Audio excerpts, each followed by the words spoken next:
Elma Asagra na booking na dumadalaw pa rin hanggang ngayon sa Kampinpin. May panibagong eksena na naman na pinag-uusapan ngayon online tungkol kina Sky at Elma. Sa isang live, tila may isang bagay na hindi inaasahang nabunyag nang diretsahang banggitin ni Sky ang tungkol sa pagpunta at pagdalaw umano ni Elma sa Kampinpin. Ayon sa naging usapan sa live, tila hindi raw talaga nawawala si Elma sa eksena at nakakasama at dumadalaw pa rin umano siya sa Kampinpin. At dito na naging interesting ang lahat. Dahil nang mabanggit ni Sky ang tungkol dito, mukhang gusto raw ni Elma na patahimikin o pigilan si Sky sa pagsasalita pero may isang problema, naka-live sila. Kaya kahit tila gusto nang ilihis ni Elma ang usapan, hindi na rin basta-basta maitatago ang naging palitan nila ng conversation dahil marami ng viewers ang nakasubaybay at nakapanood sa nasabing live. At syempre, mabilis na napansin ng mga netizens ang usaping ito.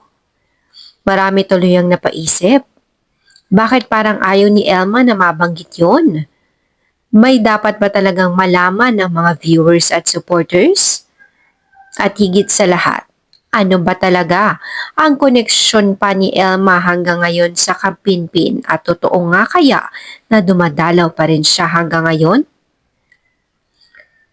Dahil dito kailangan nating maging maingat. Ang mga sinabi sa live at ang naging reaksyon ni Sky at Elma ay maaaring magbigay ng iba't ibang interpretasyon sa kanilang viewers at supporters. Pero, hindi ibig sabihin nito na kumpirmado na kaagad ang lahat ng mga napanood at narinig natin. Wala rin tayong dapat ipagpalagay na mayroong relasyon o ibang espesyal na dahilan sa likod ng pagdalaw ni Elma hanggat wala mismo siyang malinaw na kumpirmasyon o kung talaga nga bang dumadalaw pa rin siya sa Kampinpin.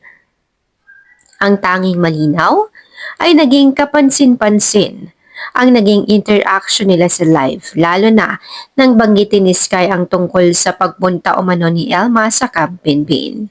At dahil live ito, hindi na rin basta-basang ma-edit o mapuputol ang mga sandaling nakita at narinig na salita ng mga viewers. Kaya naman ngayon, kanya-kanya na ngang interpretasyon ng mga ito. May mga naniniwalang may mas malalim na dahilan kung bakit patuloy umanong dumadalaw si Elma, habang ang iba naman ay nagsasabing baka normal na pagbisita at pakikisama lamang ito dahil alam naman natin na hindi rin naputol ang koneksyon ni Elma sa ibang mga members sa Kampinpin. Pero ang tanong ng lahat, ano nga ba talaga ang dahilan? At totoo nga ba na nagpupunta pa si Elma sa Kampinpin? At bakit tila naging uncomfortable si Elma nang mabanggit ito ni Sky sa live?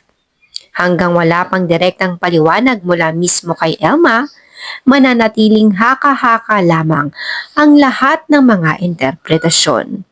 Pero isang bagay ang sigurado, dahil naka-live, hindi na nga napigilan pa ang usapan. Kayo, anong sa tingin nyo?